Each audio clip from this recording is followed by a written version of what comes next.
today's program with what we call a vision interview. Um, I have a sort of semi-structured conversation with Alison Mudditt. Alison is CEO at PLOS, the Public Library of Science. She is deeply involved in a lot of conversations around open science, open research, as not only as a leader of one of the important open organizations in our space, but also um, a brilliant speaker and writer on some of these issues as well. So I'm excited to dig into these issues with you, Alison. Thanks, Todd. I'm glad to be here. Um, so let's start with the your perspective on the progress moving towards the practice of open research. Um, what are the areas ahead? Where some of the challenges? But let's keep it easy and focus. Just where do we stand, and your perspective on where we stand right now. So if we think about open access, so open access to research articles in particular, I think we made pretty good progress. Wind back 20 years when PLOS was founded, there was very little around, and we've now, I think, moved to a point where it's pretty much accepted that open is the default way of publishing for the future, and all of the kind of fighting right now is around how to transition. So that's a pretty significant amount of progress in a relatively short period of time. I think there are areas even within that we haven't made enough progress. One obvious one is how do we pay for open access in disciplines like the humanities and some of the social sciences that don't have the same kind of funding? How do we pay for books? So there's still some important work to be done around open access itself. Especially in those areas where kind of the funding is more precarious, if you like, and the models we've developed, primarily the APC model, doesn't really work. I think there's been some great progress in trying to start figuring that out. The Open Library for Humanities is a great example of that. But I don't think we yet have anything that really kind of scales in the way that APCs have up to this point for STM journals. But when we talk about the transition to the sort of full spectrum of open science, of open research, I think we're very much in the early days of that. We've made some progress in some key areas. I think, we're doing pretty well now, or beginning to do well in areas like data sharing, more transparency around the review process, but it's still by far the minority of journals that have any kind of open review process. But as I sort of think about the major areas of challenge ahead, I think there are sort of three top ones that I focus on. One is business models. And this is where, APCs have gotten open access a long way. But I think the gold APC model and the sort of transformative deal model that Europe in particular is moving towards risks baking in the inequities that we have in the current system. And that's something I worry about a lot. I think culture change is huge. We heard Jennifer talk about this a little bit in just her area of science. But, the truth is behavior change is really hard. And I don't think we should underestimate the barriers there are for researchers, even those who are committed to the practices of open research. There are strong norms, incentives, and policies that counter kind of changing their behavior in that way. And then the third area, and again, this is something we've heard about from a number of the speakers today, is that of infrastructure. And it's the more pragmatic issue of what's the right technology, infrastructure, standards, ways to connect all this stuff to maintain a high functioning and sustainable open science ecosystem. Yeah, I love the framing there in those three areas, and I'm so tempted to dig into infrastructure, but I won't first, because that's just the geeky thing that I like could go down a rabbit hole in. But I kind of wondering, earlier today, when Toby was talking, he was talking about how institutions that are producing a kind of non-traditional outputs they are being more experimental in Mhm. their outputs. And I'm wondering to what extent, as you said, the cultural and behavioral changes, um, the limitations or the expectations of tenure and promotion are inhibiting both open science, but also experimentation in terms of output forms and, you need to publish a traditional journal article. Uh, Yeah, yeah. No, I think that's really true, and that's where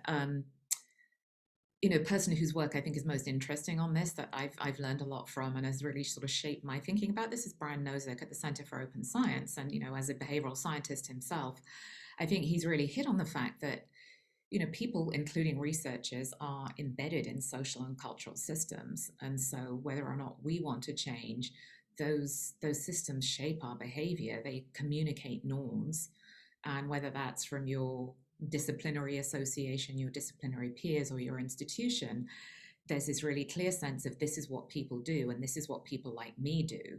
I mean, we've seen that in vaccination as a kind of different, a lot of what's driven whether or not people get vaccinated is what are people like me doing, regardless of what the experts may say. And I think we start seeing that even in academia as well. But the incentives are the second part of that. What are people actually rewarded for doing? What are they recognized for doing? And how does that encourage them? And then I think there's the policy piece, and whether or not the policy piece really works. I think Glenn touched on this as well. How effective is a strict policy like Plan S in changing behavior? And I think I would share his view that that's probably not the best starting point. Maybe you ultimately get there, but it isn't necessarily the best place to start. But I mean, it's interesting because I think the ideas that are embedded in open research practice, those of transparency, of self skepticism, of reproducibility, those are values that are universally endorsed by the research community. mhm. I think it's because the reward system and the competition for limited positions and so on is so strong. Individuals are kind of faced with these compelling individual incentives that are totally misaligned with the values they espouse. Yeah. Uh, so much to dig into there. We spend hours talking about this. Um, the second thing that the second topic, I will dig into now just because we love talking about infrastructure. From your perspective at PLOS, what are the infrastructure challenges that you face that, the institutions, libraries, et cetera, have been structured around a subscription model? Um, and we spent decades building an infrastructure model that supports subscriptions. Have you seen, and in what areas do you think infrastructure could be better, developed to support open research? Um, Pretty much everything, frankly. I think it's a huge challenge, and it's a challenge. I've talked about this a lot with other publishers who are sort of a similar size to PLOS, and I would sort of place us squarely in the middle. We're not, one of the large publishers that can afford to have, big tech teams develop all of our own technology, although we have done that in the past with greater and lesser success at times. Um, and we're not a kind of a really small publisher where we can sort of scaffold together with relatively lightweight technology to support what we do. So I think everything from the systems we use to manage our journal art, currently a more traditional article workflow, we're on editorial manager. um, our platform for delivering our content right now, we're still on a platform that PLOS developed, but we need to move from that. And as I look around, I don't see any options that I'm particularly excited about. And so that's just the kind of basic research article.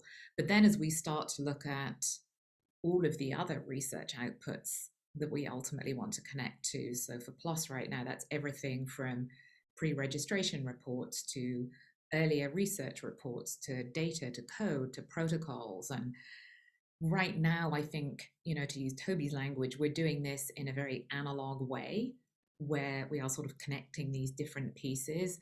But ultimately, I think we all recognize we need to be at that sort of more 2.0 approach where there's a much um, a much smoother transition and link between all of those different documents. So we're a long way from that. I think we're just in the beginning of sort of starting to understand what that infrastructure needs to look like.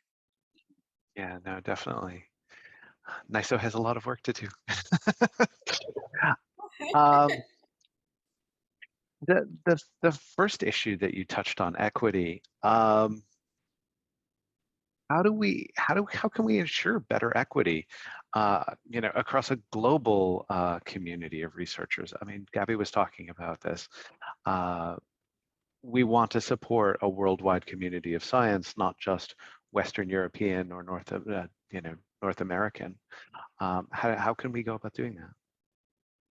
Oh, I think there are a number of issues for us to address here, and it's become something that is very sort of central to our focus at PLOS as we think about moving forward and building out globally. And our mission at the moment is really focused on building a global, equitable future for open science. So I think there are a couple of pieces to that, a couple of key pieces. The first is, again, something that I think we heard through each of the presentations today, which is that there are many roads to open science. And what we mean by open research, there are very different challenges for different communities. And so I think we need to be less prescriptive and more pragmatic and more open to meeting researchers where they are. One of the things we think about when we think about our sort of portfolio at PLOS is, using the sort of classic Rogers innovation curve and thinking about, we've got everyone who's publishing with PLOS from early adopters of everything new and open research, and we want them to be able to do all the really sort of cool, innovative stuff. But if somebody's never posted a preprint before and they're interested in trying to do that, then we want to make that easy for them as well. So I think it's really sort of thinking about how we meet different communities where they are. When we then think about global communities, there are a couple of additional issues there. One is, I think, too often it's easy to assume that their unwillingness, for example, to share data is because they don't know enough and we need to educate them. And I think that's a very kind of paternalistic approach when you dig beneath the surface, there are actually in many cases good reasons why they are reluctant to share data. Some of those issues around the challenges with indigenous research and knowledge were ones that Gabby touched on. But if you look at other places in Africa, for example, there have been too many times when researchers have sort of swooped in from the global north, taken data from those countries and published it without any real recognition of the local partners. And then the final one I'll touch on, which is something we've been very focused on at PLOS over the last couple of years, is that of business models. And I mentioned sort of briefly earlier about my concerns about sort of the current push towards gold open access via so-called transformative agreements. Um, I worry that those risk locking in the current high cost of subscriptions, but as much as anything, they lock out researchers from the global south from being able to publish. Now maybe they can read more easily, and that's a great thing. But I don't think it's enough for us to say that's a great thing, and we don't have any responsibility to do anything more about their ability to engage in publishing and sharing their research as well. Yeah. And not to put you on the spot, and if you don't have this number off the top of your head, that's totally fine. But about what percentage of PLOS content is coming from the global south or kind of, not Western European, North America? That really varies by journal. I mean, on PLOS One, obviously our largest journal by a long way, it's at least half the content is coming from outside Europe and North America. Now, a big chunk of that's China, but there's quite a lot that's from the global south as well. Then a couple of our other journals, PLOS Neglected Tropical Diseases, that is heavily global south publication, over 50%, I think. The new suite of journals that we've just launched, I think, will end up being quite heavily in that way. Global Public Health that we've just launched, we have editors. I think the editorial board is in somewhere between 50 and 60 different countries. And so I think, again, we are seeing a much heavier representation, not only on the editorial board, but on the research that is going to come through that journal. That's fantastic. I mean, I could think of many institutions, many publishers would be happy to have that kind of level of global engagement. Yeah. Congratulations on that. Yeah, I think, the one thing I would say there is that's easier when you're setting it up from scratch than transitioning an existing portfolio. So we don't yet see that level of representation on our older journals, but it was a great opportunity with the new journals to really sort of start out as we intended to. Sure. No, that's fantastic. Um, Having that broad range of international engagement, I'm wondering, have you had um, any pushback or any concern? Like, have you heard any feedback from the Global South, from these international communities about open access publishing? Are they expressing any concerns with you? I mean, obviously they're publishing with you, so they can't be overcome, but I'm wondering if you get any feedback from them. Yeah, I mean, I think there are certain issues that are similar to the ones that we would hear from some research communities in the global north. So that, the barriers that APCs create for people. And that's a very clear one. Some of the concerns about other open science behaviors and practices, whether it's data sharing or sharing other research outputs, concerns around those. Though, as I said just now, not always for the same reasons that you would hear in the global north. So, the approach that we're really taking, we signed a partnership earlier this year with a group in Africa, and so we've now had sort of about 7 or 8 months experience of working on the ground through this partner in Africa and really learning more about what what resonates, what doesn't resonate, why people have concerns, how we as an organization can kind of support them in building a stronger open science practice.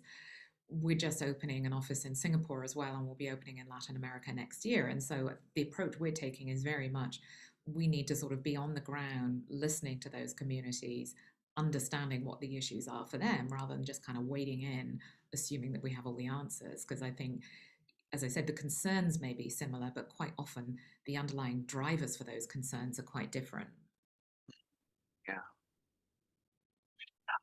One of the things that I kind of ended with Jason on have to do with, and you touched on this a little earlier in terms of business models that support open content and how those are structured around service providers. Um, Fundamentally, I mean, how do we ensure the long-term viability of open research? I think, it's an area where we need a lot of experimentation at the moment. I mean, as an organization, and for now, I'll just talk about articles and I talk a little bit more about other research afterwards.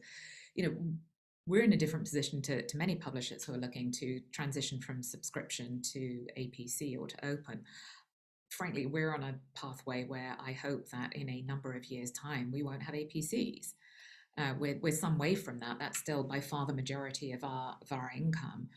Um, but I think they create too much of a barrier. So the institutional payment model has to be one. But at the same time, we have to be aware that not every institution is created equal and can pay in the same way. So one of the new business models we launched, this one only launched in the summer, so we don't have we don't have real data to be able to talk about at the moment, but it's an annual fee for institutions, so a subscription in all but name. But both content and publishing, reading and publishing is free for the institution, and the fee is tiered to World Bank lending tiers. So the result of that is that wealthy institutions in the global north pay a significant amount more than much poorer institutions across the global south. Um, you know, we had a lot of positive feedback from institutions and from libraries as we were developing it. No data yet to tell you how that's going to work out, but I think if those are the kinds of models I think that we really need to be looking at and trying to move away from the author pays model. Definitely service models I think are a little difficult, and I think overall libraries are now getting hit up so much with so many different things that they should pay for, that I am I am not sure how deep their pockets are going to be, especially post COVID and with potential library cuts. So I think there's some real challenges ahead, but I'm all in favor of trying a lot of new things to see what does and doesn't work. No, absolutely. I think most of the librarians who are listening will say, our budgets are already stretched. We don't have any extra. Yeah. Um, possibly to the extent that there is a shift away from subscription model to open access support, there might be resources, but um, I don't know how quickly we are getting to that place. I think it's slower than some of us, including myself, would like. I mean, we are definitely seeing more libraries, I think, who are prioritizing support of open in different contexts, whether it's a deal with a publisher like PLOS or supporting a lot of the other open infrastructure projects. We used to get what was sort of left over after the big subscription bills were paid, and there are certainly a number of libraries who are starting to flip that. You know, making sure that they're supporting what they want to in the open world before that. It's still a relatively small number of libraries. But I hope it grows. My expectation is that there is um, abuse a Martin Luther King. There's the universe is bending towards open. Um, it might not be a fast a line as we'd like, but I think the momentum is headed in that direction. Absolutely, absolutely. And I think, there are so many different initiatives that are focused on different aspects of the problem, whether it's, the publication side. There's a big National Academies group who have been looking at the issues of incentives and rewards that includes really senior administrators as well as funders and others. So, it's just one example of lots of different conversations and initiatives that are happening, but nonetheless, I think the sort of culture change is relatively slow. So I think the real transition is probably sort of 10 to 20-year time frame. Yeah, similar to technology. Things don't flip on a dime. Uh, you know, we've been talking about robust interactive content for 25 years now, and we're still not there. A lot of organizations are still creating, basically PDFs or HTML pages. Yeah, yeah. And I think, some of that comes from the research community as well, where, I mean, most people will tell you the one thing people want to know on the researchers want to know on the platform is where the download PDF button is. And there's been some movement on that, but not as much, I think, as a lot of us would like. I found it really interesting earlier listening to Toby and seeing how much actually was very different in communities that didn't sort of carry the historical baggage that we do of how we have done things to create articles. And it looks as if there's actually quite a lot that we could learn from that space. Alison, PLOS doesn't have that much historical baggage. There are days when it feels like it, but okay. Yeah, you're not one of the European publishers who dates back, 500 years. Yeah. Um, One last question before we wrap up. Something that I ask everyone that sits before me in this seat. Um, do you see a role for future development? What areas do you see a future role for improved interoperability or standards that would make PLOS more efficient, make the community more efficient in dealing with PLOS? Yeah, I mean, I think it's absolutely critical. I touched on this briefly just now, but a full open science, open research ecosystem is actually going to be a lot more complex than our existing ecosystem of journal articles and books. Each, whether the traditional research article at the very end of the research process survives, even if it does, I think there are a lot more other outputs and objects that it is going to need to communicate with and link to and play well with. And so I think, clear standards about how we discover and link all of those objects, persistent identifiers, the sort of system that Gabby was outlining, how we provide recognition for them. So, the work that NISO is already doing on the credit taxonomy, for example, all of those metadata and management systems, I think, are critical. And again, going back to some of the things that Toby was saying about, the challenges that exist for all of that sort of far side set of publications at the moment, because they haven't been through this sort of rigorous process that we've applied to journal articles and books. I think it's obviously something we want to avoid. So as we're sort of starting to move into this, I think there's an enormous role for organizations like NISO, like ORCID and so on, like Crossref, that really carry such a heavy load for us in doing all of this efficiently and effectively. Certainly we have a lot to do. Well, Alison, I want to thank you so much for this. This has been a fantastic conversation. Always, as always, good to talk with you. Thank you. I enjoyed being here.